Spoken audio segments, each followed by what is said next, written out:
Bismillahirrahmanirrahim. Assalamualaikum warahmatullahi wabarakatuh. Saya Uten Sutendi. Saat ini sedang bersama Pak Soleh Asnawi di pemancingan Lubana ya. Saya berkolaborasi dengan Pak Soleh. Ya, selamat pagi warga Tangsel. Assalamualaikum warahmatullahi wabarakatuh. Waalaikumsalam warahmatullahi wabarakatuh. Nah, saya dengan Pak Haji ini coba akan membicarakan tentang Kick Tangsel. Apa itu Kick Tangsel? Itu sebuah obrolan santai ya, tentang banyak hal yang muncul berkembang di sekitar Tangsel ya. Dan kenapa kita perlu membuat sebuah program baru ini supaya ada problem-problem yang mungkin selama ini kurang bisa diatasi atau kurang banyak dikupas, tapi cuma kita kupas di sini dan sambil mencari solusinya. Kira-kira gitu Pak Haji ya? Kira-kira gitu. Oke, saya kira memang sudah sepantasnya dan sepatutnya ya kita selalu berkolaborasi untuk memberikan satu pencerahan kepada masyarakat Tangsel ya, terutama tentang kondisi dan situasi yang ada pada saat ini. Ya.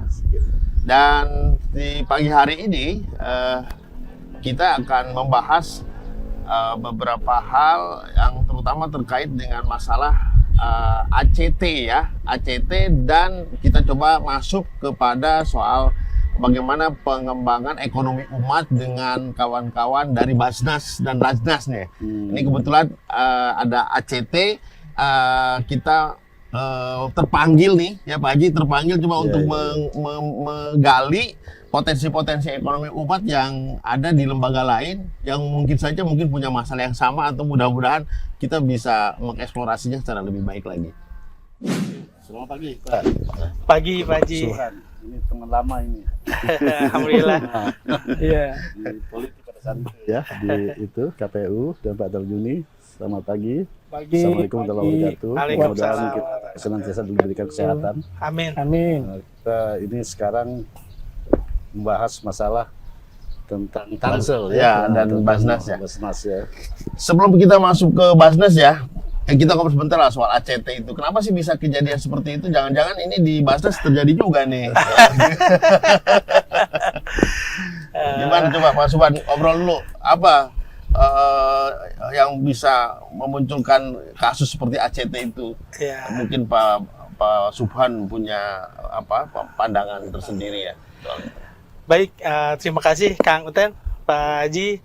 Yang pertama memang dari hasil survei penelitian, Indonesia ini masuk pada ranking pertama masyarakat yang paling dermawan.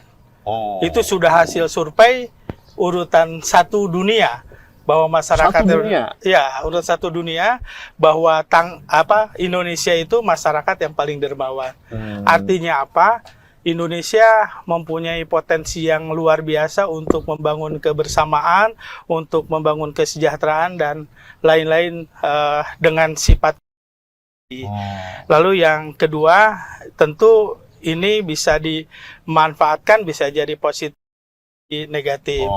Nah, adapun dengan lembaga-lembaga filantropi yang sekarang sedang hangat, aktual, dengan adanya kasus ACT, tentu kebenarannya kami belum tahu, saya secara pribadi, tapi yang sudah mereka dicabut izinnya dan lain-lain. Tapi untuk kami banyak belajar bahwa dalam mengelola Badan Amil Zakat Kota Tangerang Selatan ini harus lebih hati-hati lagi agar aman secara syar'i, aman secara hukum negara, dan aman regulasi. Sekarang udah merasa ini nggak Basnas itu kira-kira merasa nyaman atau aman dalam pengelolaan uang umat ya, terkait dengan isu-isu penyalahgunaan dana di lembaga lain itu, kan kesannya ini kan Basnas nih kan kurang ini ya, kurang dikenal atau orang, jangan-jangan tuh saya tanya-tanya, jangan-jangan ini kayak gunung es gitu loh, sama dengan ACT itu. Ini coba sambil siap Haji. Oke, nantinya Pak Ustadz. Jadi apa namanya Bajnas itu kan diatur dalam undang-undang ini melaksanakan 3 hal. Yang pertama pengumpulan, yang kedua pendistribusian, yang ketiga pendayagunaan. Lalu tugas Bajnas apa?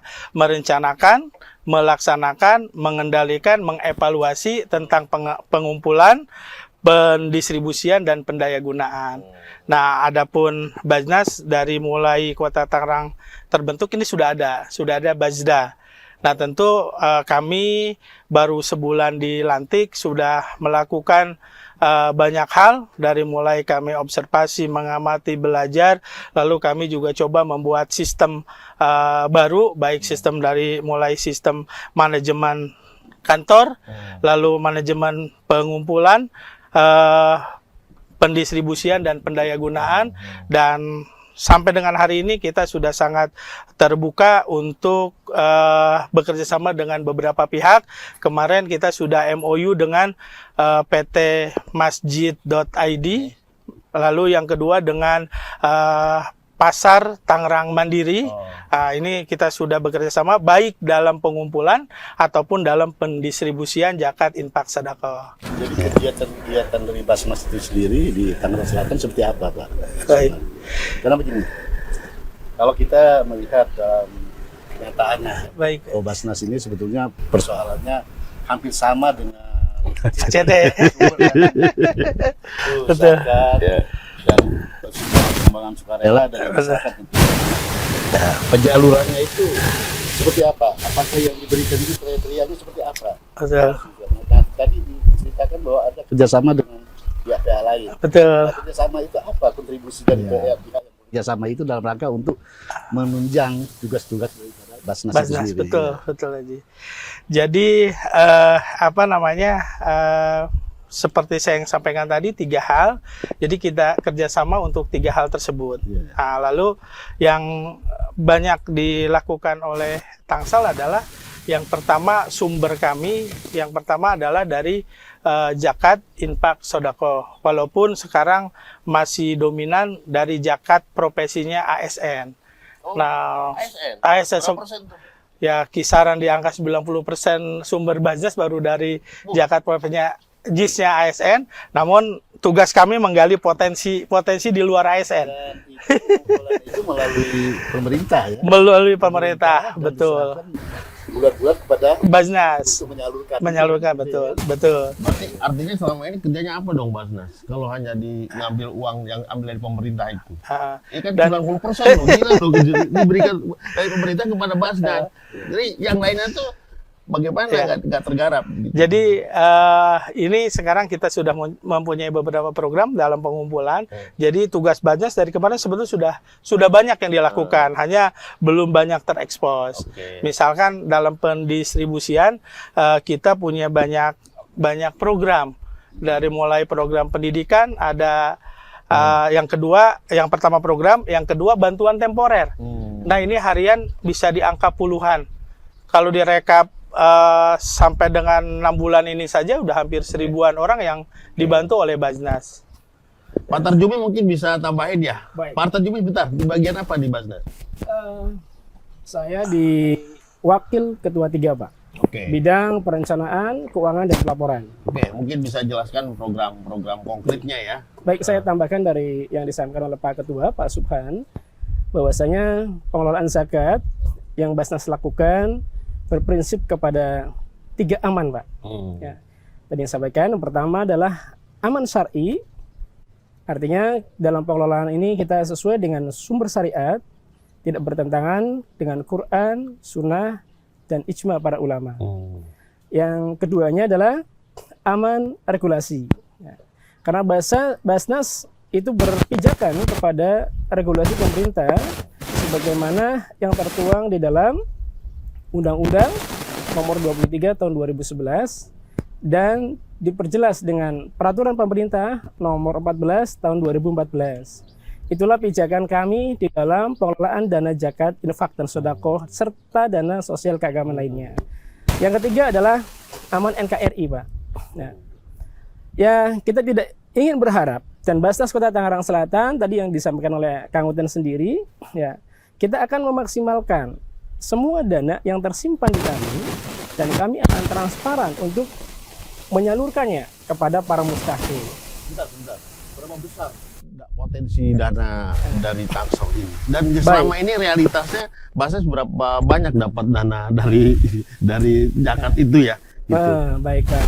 Jadi potensi terakhir ya, ketika kami mendapatkan dari Puskas Basnas Pusat, ini tadi Kang Subhan menyampaikan bahwa Indonesia adalah the first giving foreign, negara yang memang Dermawan. paling dermawan. Ya, ini datanya sangat akurat di CAF itu ya, Pak. Nah, potensi Basnas Kota Tangerang Selatan dirilis pertama kali Puskas Basnas itu memiliki potensi 1,069 triliun.